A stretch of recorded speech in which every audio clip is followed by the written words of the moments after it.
Bonjour et bienvenue dans cette nouvelle vidéo. Récemment, j'ai réalisé une vidéo sur la protection contre les cracks en bourse.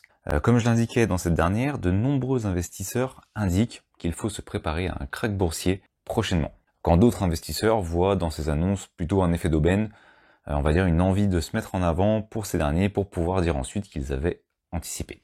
Ils pensent plutôt que c'est la communication comme personne ne peut anticiper un crack. D'ailleurs, à ce sujet, vous pouvez regarder ma vidéo sur la préparation d'un crack boursier et celle sur un outil qui permet de jauger la valorisation des marchés.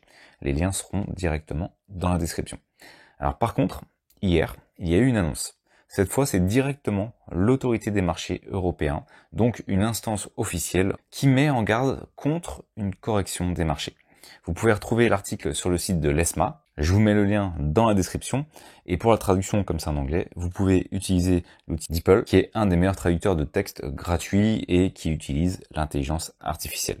Alors pour résumer rapidement cet article, le contexte est le suivant. Pour l'ESMA, il y a une hausse continue de la valorisation de toutes les classes d'actifs, donc de la bourse, dans un contexte de reprise économique et de taux bas. Il y a une prise de risque importante des investisseurs, comme le montrent certains événements récents comme l'affaire GameStop ou l'affaire Archegos. De même, les nouveaux outils d'investissement sans commission attirent davantage d'investisseurs novices qui investissent dans des actifs à risque.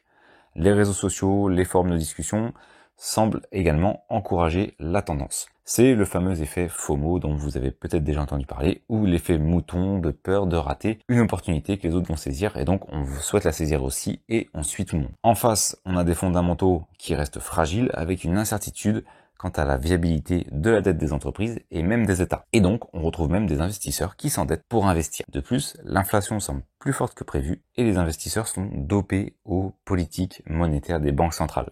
Il suffit de peu de choses pour qu'une correction importante arrive donc sur les marchés.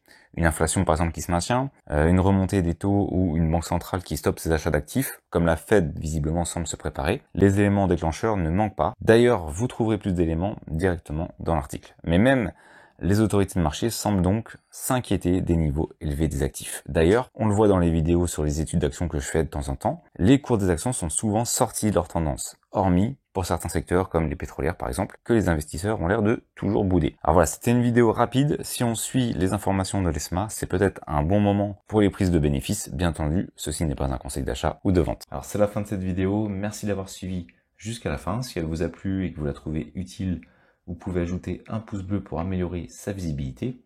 Et abonnez-vous à la chaîne pour ne rien manquer des prochaines vidéos. Vous pouvez également répondre à la question du sondage qui se trouve dans la description. Et elle permettra de déterminer les prochains sujets qui vont être évoqués sur la chaîne. Merci et à bientôt.